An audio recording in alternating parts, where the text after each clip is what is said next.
हरे Krishna. ISKCON में करोड़ संख्या से भक्त लोग ऋत्विक सिस्टम को क्यों मानते नहीं हैं, क्यों ऋत्विक बाद को स्वीकार नहीं करते। ये प्रभुपाद जी के थर्ड जनरेशन जैसा चल रहा है। प्रभुपाद जी के शिष्य का शिष्य अभी बन चुके हैं। बहुत सारी यहाँ प्रभुपाद जी के अनुयायी बन चुके, प्रभुपाद जी पुस्तक पढ़ करके इस्कॉन की कारण से भक्त बन चुके हैं।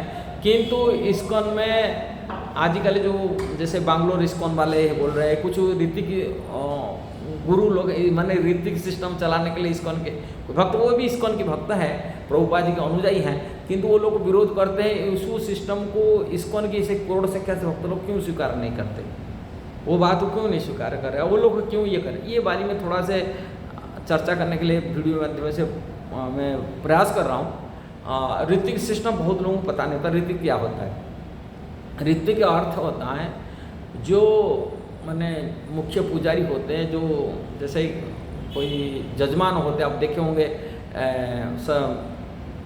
यज्ञ हवन होता है, यज्ञ करते बड़े बड़े अनुष्ठान होता है। अनुष्ठान में एक मुख्य पुरोहित होते हैं, और जो मुख्य पुरोहित को सहयोग करने वाले होते हैं, सहयोग करते हैं, और दूसरी असिस्टेंट जो पुरोहित होते हैं उनको ऋत्विक कहता है, माने ऋत्विक सिस्टम कहता है। ये शब्द इस प्रकार के हमारे वैदिक शास्त्र में लिखा है, माने सहयोग करने वाले।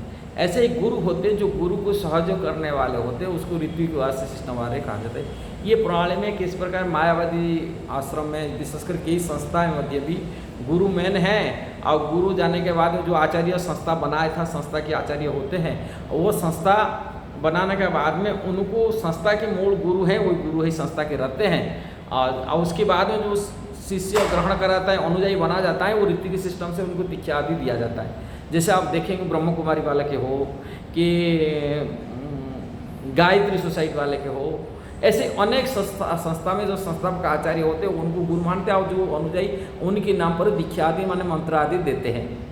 असील प्रभुपाद इस्कॉन सोसाइटी संस्था जो बनाने के बाद इस संस्था के मध्य यही सिस्टम बनाने के लिए कुछ भक्त लोगों की दावी है। प्रभुपाद क्या बनाए क्या नहीं बनाए उसको तो बात अभी चर्चा करने के लिए प्रयास कर रहा हूँ आगे क्या है, किंतु उसी सिस्टम को यहाँ इस्कॉन संस्था में प्रचलित होना चाहिए, कुछ भक्तों की दावी इसमें चल रहा है। ये सिस्टम वास्तविक में प्रभुपाद क्या बोल रहे थे? प्रभुपाद किंतु अपने जीवन काल में जितना अपनी फिलोसफी दर्शन किए, कभी भी ऐसा नहीं बोले मैं ऋत्विक सिस्टम से हमारा संस्था आगे परिचालित होगा। और मैं अपने खोला प्रभुपाद कोई ऑडियो वीडियो ऐसे कुछ नहीं है। प्रभुपाद बोले नहीं मैं ऋत्विक सिस्टम में मैं संस्था बना दिया, मेरा अनुयायी ऐसे हो गया, इसको ने एक सोसाइटी में आगे शिष्य बनाए, प्रभुपाद ऐसा कभी नहीं। किंतु ये बात बहुत प्रभुपाद बार बार बोलते, गुरु भी कोई भी बन सकता है। और प्रभुपाद गुरु यदि अपने गुरु को आचरण के माध्यम से सिखाए, आचार्य बने। जैसे हम रूप गोस्वामी बोलते हैं, वाच बेगम मनसा क्रोध बेगम जीवा बेगम उदर उपस्थ बेगम एतान वेगान जो विषाद धीरा, ये 6 वेग को जो दमन कर लिया वो सर्व पृथ्वी से शिष्य बन सकता। प्रभुपाद ये बात को जोर दिए, गुरु कोई भी बन सकता है यदि अपने आचरण करे, 6 वेग को दमन करे, इंद्रिय ये करे, और नियम कानून संस्था का पालन करे, आगे जो नियम बनाए हुए हैं वो गुरु भी बन सकता है। और गुरुबारी में प्रभुपाद बोले दीक्षा एक सेल्फ रियलाइजेशन पर्सन दूसरा को सेल्फ रियलाइजेशन करा सकता है। सेल्फ रियलाइजेशन पर्सन एक व्यक्ति जीवित गुरु होना चाहिए, जो जीवित प्रत्यक्ष अपनी आचरण के माध्यम से शिष्यों को शिक्षा दे, और उनकी प्रभाव पड़ेगा जो परंपरा चलेगा। कारण ये जो वैष्णव परंपरा में देखा जाता है, किसी वैष्णव परंपरा में ऋत्विक सिस्टम हिसाब से नहीं चलता है। जो लोग अपसंप्रदाय थे, सहजा होते हैं, जैसे ये अलग वैष्णव परंपरा से जोड़े नहीं हुए, वो लोग ऋत्विक सिस्टम चलाते हैं। उस ऋत्विक जो फाउंडर होते हैं वो अपनी गुरु रूप में हमेशा बने के रहता है। किंतु वैष्णव परंपरा में ऐसा कोई व्यवस्था आज तक नहीं हुआ कि देखना नहीं होता। कारण वैष्णव परंपरा जो ऋषियों की परंपरा चलता है कि आचरण सिद्ध व्यक्ति ही गुरु बन के दूसरा को शिक्षा दे। ये आचरण के माध्यम से गुरु बने, आचरण के माध्यम से शिक्षा दे। अब ये वैष्णव परंपरा यदि ऋत्विक सिस्टम हो जाता है, वैष्णव परंपरा नष्ट हो जाता है। कारण ये परंपरा जो वैष्णव गुरु शिष्य परंपरा प्रभुपाद कहा करते, गुरु शिष्य परंपरा होते हैं, वो आचरणवादी शिक्षा दे। क्योंकि संस्था जो प्रभुपाद बनाए दी, संस्था में कैसा आगे परिचालित होगा, इसके लिए संस्था के लिए बहुत सारे नियम कानून उन्होंने बना के रखे। संस्था को ऐसा चलाना, ऐसा चलाना, ऐसा चलाना। अब प्रभुपाद अपने प्रेजेंट टाइम में, जब अंतिम टाइम में प्रभुपाद शरीर शांत होने का माने कुछ महीना था प्रभुपाद अपने शरीर को त्याग करेंगे, तभी जब प्रश्न कहते हैं दीक्षा आदि बहुत सारी प्रभुपाद जी फॉलोअर हो चुके थे, उनको दीक्षा कैसा दिया जाएगा उसके लिए एक तभी तत्काल उन्हें सेवा करने वाले थे तमाड़ कृष्ण गोस्वामी महाराज, जो इसको उनके गुरु भी थे और एक आचार्य थे, और वो प्रभुपाद जी सेवा करते थे। उन्होंने कुछ लेटर बनाया, अब प्रभुपाद जी ने लेटर बनाए, 11 लोगों को नाम लगे, ऋतिक सिस्टम है, इनको आगे प्रभुपाद दीक्षा दे, उनके द्वारा ये लेटर बना हुआ था, प्रभुपाद जी के द्वारा नहीं हुआ था ये लेटर था। किंतु वही लेटर को माध्यम करके आज की जो रीति की कुछ गोष्ठी बोलते हैं, रीति प्रभुपाद कहा करते ये है, किंतु प्रभुपाद ये परंपरा में प्रभुपाद कोई हस्तक्षेप नहीं किए थे। दूसरी बात, और कुछ भक्त है अभी कुछ वीडियो में सब निकाल रहे हैं, प्रभुपाद बातचीत किए प्रभुपाद से साथ में, जो प्रभुपाद जाने के बने प्रभुपाद जी कमरा से वो भक्त पूछ रहे, भारतीय भक्त पूछ रहे, प्रभुपाद इस दिन बड़े सोसाइटी खोले, संस्था खोले, कैसे चलेंगे? प्रभुपाद बोले ये सब संभाल देंगे, आगे शिष्य बनाएंगे, ये चलेंगे, ये परंपरा आगे कैसे, प्रतिनिधि कौन रहेगा? प्रभुपाद बोले मैं ये सब संभालेंगे, उनको जानकारी मैंने दी, कारण वो प्रभुपाद एक GBC बनाए थे, गवर्निंग बॉडी बनाए थे, वो गवर्निंग बॉडी इस्कॉन की संस्था को परिचालित करेगा उनके प्रतिनिधि रूप में। प्रभुपाद ये कहे, ये मेरा रिप्रेजेंट में ये काम करे, वो कर रहा है, आज तक भी वही चल रहा है, वो कर रहे हैं, प्रतिनिधि रूप में चले गए।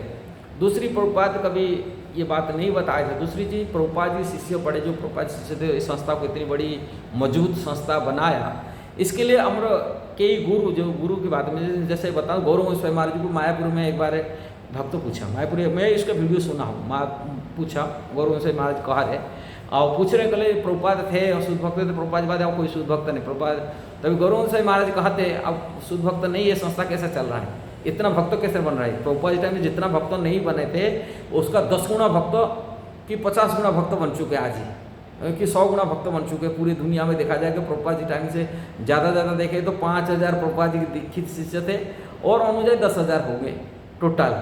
भारत में देखें तो गिने चुने 100, 200, 150, 200 भक्त प्रभुपाद जी के टाइम में इस्कॉन की थे, प्रभुपाद जी के भक्त थे। किंतु आज ही के समय पूरी भारत में लाखों संख्या से शिष्यों की हो गए, लाखों संख्या से प्रभुपाद जी के अनुयायी शिष्य बन गए। कैसा बना कि रसिया में प्रभुपाद जी टाइम कितना भक्त बना था, आज रसिया कितना बड़ा विकास हुआ, कि अमेरिका से ऑस्ट्रेलिया देखे कितना मंदिर बन चुका है। प्रभुपाद के टाइम में 108 मंदिर बना हुआ था, मंदिर पूरी कंप्लीट नहीं था, मंदिर शुभ दिया था, कभी थोड़े काम शुरू हुआ था, कई मंदिर पूर्ण हुआ था, कई मंदिर पूर्ण नहीं हुआ था, किंतु इसके बाद में आज 1000 मंदिर इस्कॉन के खुल चुका है।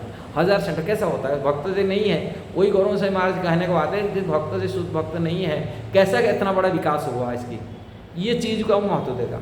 दूसरी, हमारे जो परमादेव गुरु महाराज राधा गोविंद महाराज, उनको प्रभुपाद पर्सनली ही कहे थे, आप शिष्य बनाओ, दीक्षा दो, शिक्षा दो। जो प्रभुपाद जी के पास लेके गए थे, उनके पास ज्वाइन करते थे, प्रभुपाद जी के पास में ज्वाइन करने के लिए ले गए थे, ये दीक्षा दो।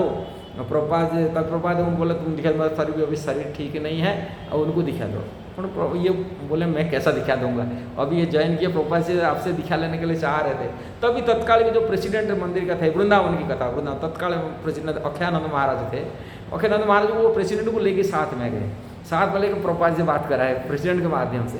तभी प्रभुपाद वही बात बोले, मैं तुमको बोल रहा हूँ दिखा दो। ये बोले मैं कैसा दिखाऊँ? मतलब मेरा बदल में तो दिखा देना चाहिए।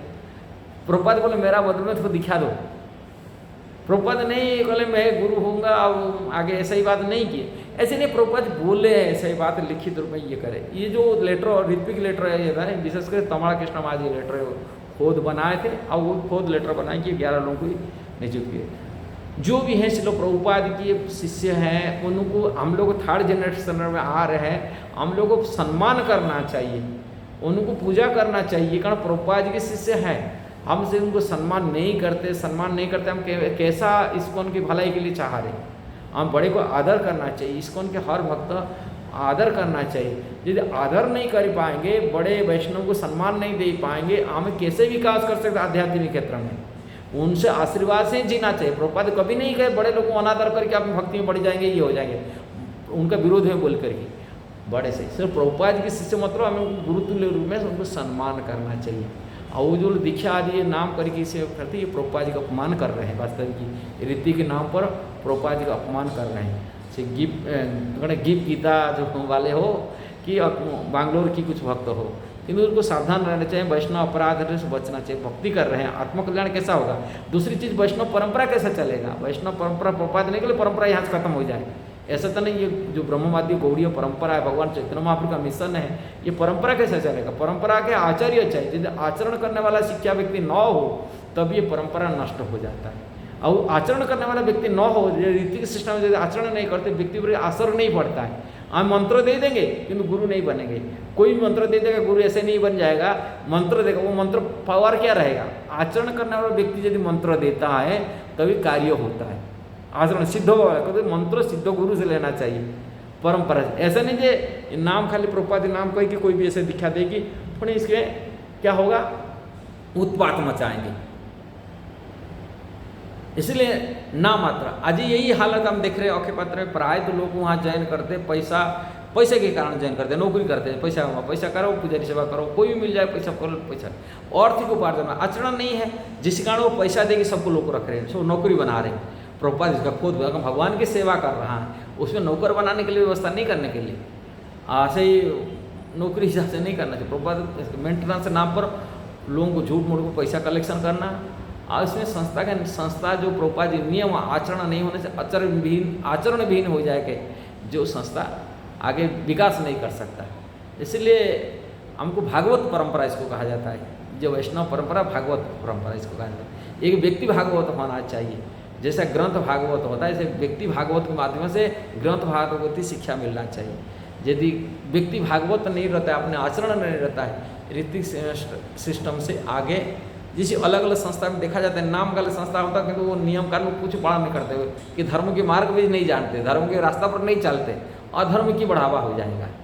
इसलिए वैष्णव परंपरा से और पुरानी जो वैष्णव है उनको आदर देना चाहिए। जो प्रभुपाद जी शिष्य है उनको आदर करना चाहिए, सम्मान करना चाहिए। उसमें आदर भावना नहीं रहता है, दिख रहे रहते हैं वो लोग कोई भी वैष्णव की सम्मान नहीं करते। पुरानी भक्त प्रभुपाद जी शिष्य, उनको प्रभुपाद भक्तों को अपनी गुरुतुल्य सम्मान करना चाहिए, वो सम्मान भावना नहीं रहता है, जिस कारण से उनके पतन होने का उन्मुख हो गया, पतन उन्मुखी हो जाते हैं जब परंपरा वैष्णव को सम्मान नहीं करते। इसलिए प्रभुपाद जी को हम सम्मान करते, मतलब प्रभुपाद शिष्य के मध्य भी सम्मान करना चाहिए, तभी कोई व्यक्ति का विकास हो सकता है। यदि ये वीडियो सही लगा जरूर उसको शेयर करना, सब्सक्राइब करना, लाइक कमेंट देना। हरे कृष्ण।